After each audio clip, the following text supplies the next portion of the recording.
네, 보신 것처럼 박근혜 대통령은 바쁜 방미 일정을 소화하고 있는데요. 첫 일정인 한국전 참전 기념비 헌화에 이어서 순방의 핵심인 한미 정상회담을 이제 앞두고 있습니다. 네, 김현욱 국립외교원 교수와 함께 이번 방미 일정과 의미를 짚어보겠습니다. 어서 오십시오. 네, 안녕하세요.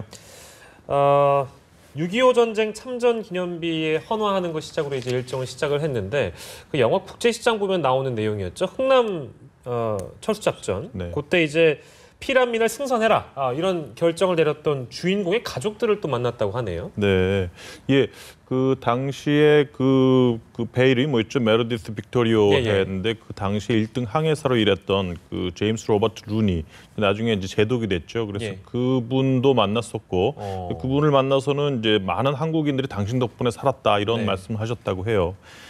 그리고 그 빅토리호의 선장이었던 그 알몬드 장군의 외손자인 토머스 퍼거슨도 만났고, 그래서 그런 분들을 계속 만나고 대통령께서 같이 담화를 나누시면서 한미 동맹이 얼마나 역사적으로 많이 이렇게 굳건하게 발전을 해왔는가를 많이 상기시키시는 그런 좋은 효과가 있었다고 보여집니다. 네. 예. 뿐만 아니라 또 우리 시간으로 오늘 오전에는 한미 우호의 밤 행사가 열렸고, 앞서 저희가 리포트에서도 확인을 했듯이 미국 외교 정책에 영향력을 미치는 인사들이 대거 참석을 했는데 이건 또 어떤 의미를 갖는 자리였나요? 예, 보통 저희가 대통령께서 가시고 한미 정상회담을 하고 그러면 보통 관료들끼리의 만남으로 끝나는 경우가 많아요.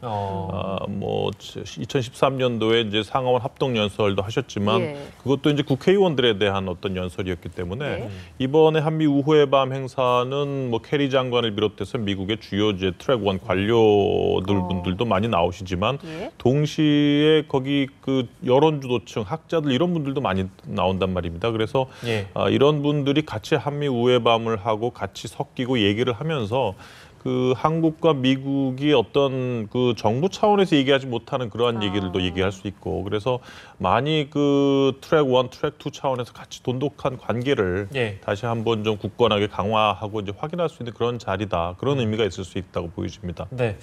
발걸음을 또 이제 저희가 따라가 보면 오늘 밤에는 펜타곤, 그러니까 국방부, 미국 국방부를 방문하는데요. 우리로서는 이제 이례적 행보로 보고 있습니다. 어떻게 보시는지.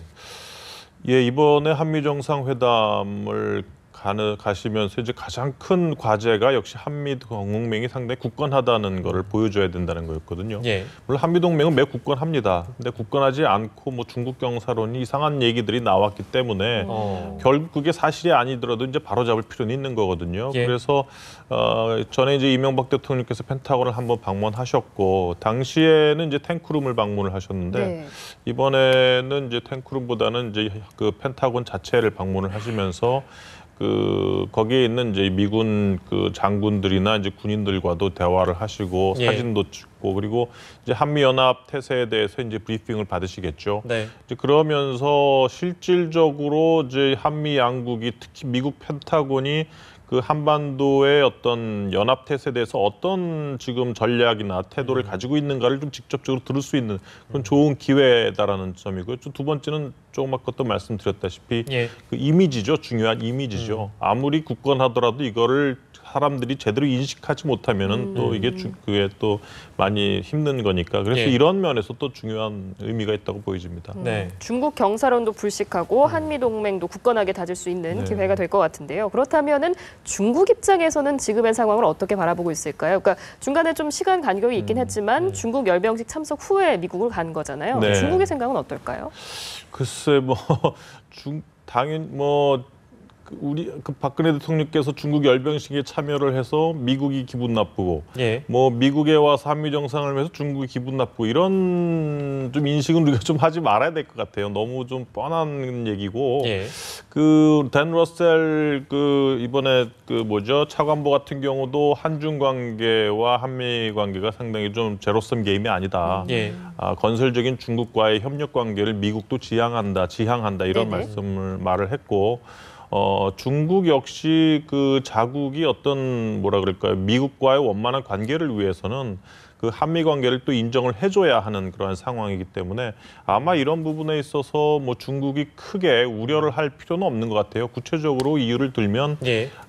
물론 이제 미국이 중국을 그 계속해서 억압하고 억제하고 뭐 이렇게 압력을 넣는다고 중국 입장에서 생각을 하지만 네. 실제 미국 측에서 중국을 바라보는 정책은 그렇게 냉전식의 어떤 컨테인먼트 봉쇄 정책 같이 굴러가고 있지는 않거든요. 예. 그러니까 미중 간의 경제적인 그 인터디펜던스 상호 의존성도 상당히 높고 그런 상황에서 이제 미국이 추구하는 어떤 체제나 질서나 규범만을 지켜달라는 게 이제 중국에 대한 정책이고 그리고 또 한미 동맹 자체가 미일 동맹이 하는 것처럼 중국에 그렇게 위협을 주는 동맹은 아니거든요. 예, 예. 물론 이제 동맹이 한반도에서 지역 글로벌로 이제 확대하겠다, 범위를 확대하겠다고는 했지만 여전히 중심적인 내용은 북한의 위협에 대비하는 게 이제 주 목적이기 때문에 예. 중국 입장에서는 뭐 일본에 대한 우려, 미일 동맹에 대한 우려감보다는 한미 동맹에 대해서는 뭐 그렇게 우려감을 표명할 것 같지는 않습니다. 예, 그렇군요. 자, 우리가 그러면 한미 정상회담 얘기를 좀 해보겠습니다. 이제 양국 간에 어떤 얘기가 이제 오고 가느냐? 우리가 중심으로 다룰 의제들 또 미국이 어떤 얘기를 하면서 어떤 걸 또 요구할지 이런 부분이 궁금한데요. 네. 주요 의제는 뭐라고 보십니까? 그 가장 먼저 미국 입장에서는 역시 아시아 재균형 정책입니다. 예. 그 올해 초에 미국 백악관에서 국가안보전략 보고서를 나오면서 거기에 그 보고서 내용에 기반해서 올해 계속 일본, 중국, 한국을 초대를 한 거거든요. 예. 그러니까 이제 중요한 것은 한미 동맹이 아시아 재균형 정책에 적극적으로 기여해줬으면 좋겠다. 그게 네. 미국 입장이고요. 예. 그걸 위해서 한미일 삼각공조가 필요하고 그걸 위해서 이제 한일 간 관계가 좀 복원됐으면 좋겠다 이 예. 얘기입니다. 거기에 덧붙여서 뭐 남중국해 같은 문제에도 한국이 좀 미국의 좀 편을 들어달라 이런 것이 지금 미국의 전반적인 입장이고 그런 예. 자국의 정책에 한국이 기여해 주기를 좀 원하는 그러한 내용이 들어갈 겁니다. 네. 한국 입장에서는 뭐 저희가 가지고 있는 현안들이 있겠죠. 그 지금 현재 남북 관계가 상당히 순풍을 불고 있기 때문에 미국은 지금까지 북한을 제재하고 북한과의 대화를 위해서 상당히 높은 수준의 프리스텝 전제 조건을 내세웠는데 예. 이런 미국의 대북 정책이 계속된다면 지금 아주 잘 만들어진 어렵게 만들어진 남북 관계가 좀 악영향을 미칠 수 있기 때문에 예. 아마 지금 한국 입장에서는 한미 간의 대북 정책에 있어서 북한을 좀 덜 자극하는 그러한 쪽으로 유도를 하기를 원할 겁니다.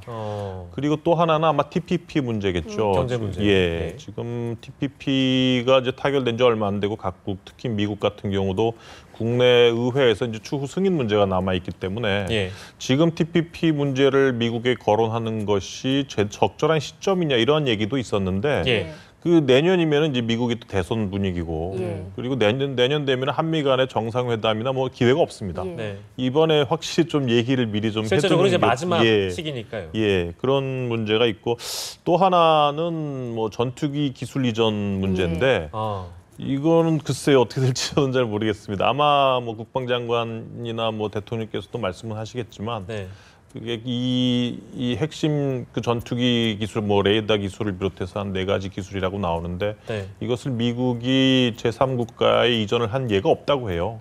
한국이 이번에 기술 이전을 해준 뭐 원한다고 해서 그게 쉽게 될 것 같지는 않은데 어쨌든 네. 뭐 얘기는 나올 것 같습니다. 좀 민감한 사안이라 가지고요. 뭐 쉽지 네. 않게 보는 분들도 많고 해서 KF-X 문제를 이제 언급을 해주셔가지고 미국이 전향적인 태도를 보일 가능성은 그러면 없다고 보십니까? 예, 이게 이제 로키드 마틴사에서 한국에게 이제 전투기를 이제 팔기로 이제 계약을 하면서 4가지의 이제 핵심 기술 이전을 약속을 했는데 나중에 이제 미국 정부가 여기에 개입을 해서 이거를 안 된다고 이미 안 된다고 얘기한 상황이잖아요. 예. 그렇기 때문에 그리고 이제 또 이게 다른 국가에 이전을 한 예도 없고 예. 또 이전을 해준다고 해서 우리가 거기에 마땅하게 좀 미국에게 반대급부로 부여해줄 만한 그러한 선물도 없고 예. 그런 상황에서 쉽지 않은 게임이 될 것 같습니다. 언급해 주셨던 내용 중에 북한 문제를 좀 더 여쭤보자면 어쨌든 지금 남북 관계는 훈풍이 불고 있고 북중 관계도 보건 조짐을 네. 보이고 있고 지금까지는 별다른 도발 징후가 없기 때문에 이런 상황에서 강경 메시지보다는 좀 덜 자극하는 방향의 메시지가 나올 것이다 이런 전망을 해주셨는데요. 그렇다면 구체적으로 어떤 내용들이 담길까요? 글쎄요. 지금 상황에서 섣불리 뭐 예측을 해보는 거는 좀 위험할 수도 있겠는데요. 네. 지금까지 미국은 북한에 대해서 이제 비핵화를 시도를 해라. 예. 비핵화를 만약 이룬다면 북한은 그리고 국제사회는 북한에 대해서 많은 보상을 해주겠다 이런 얘기를 했기 때문에 네. 아마 그런 문제들은 상당히 원칙적인 문제죠. 예. 그런 문제들은 이제 포함이 될 것이고 그러나 사안은 포함이 될 것 같고요. 두 번째로 그럼에도 불구하고 지금 미국과 북한이 대화를 하기에는 너무 차이가 많습니다. 예. 북한은 이제 김정은 정권 들어서 이제 핵 개발과 그 경제 발전 병진 노선을 이루고 네. 이거 그 핵 보유국이 되겠다는 것을 이제 개정 헌법에 못을 박았기 때문에 그런 상태에서 미국이 그 북한하고 어떻게 핵폐기 대화를 하겠습니까? 예. 그렇게 돼 있고 또 이제 미국 입장에서도 2012년도 이구 합의를 이룬 이후에 한 달 반 만에 이제 당시에 북한 장거리 미사일을 발사를 했고 그 이후에 이제 대화를 전혀 이제 안 하고 있습니다. 미국은 이제 더 이상 북한에게 속지 않겠다는 심정이고 그래서 당시에 이구 합의 때의 어떤 선제 조건을 계속해서 유지를 하고 있는 것이거든요. 아예 사찰단을 받아라, 핵 개발이나 미사일 발사를 모라토리엄 해라, 이런 것을 계속 유지를 하고 있기 때문에 북한이나 중국 입장에서는 이제 이런 선제 조건이 벽이 너무 높다는 것이죠. 예. 그래서 아마 그런 높은 벽을 조금 낮춰줄 가능성도 좀 있지 않겠느냐 생각을 해보고, 예.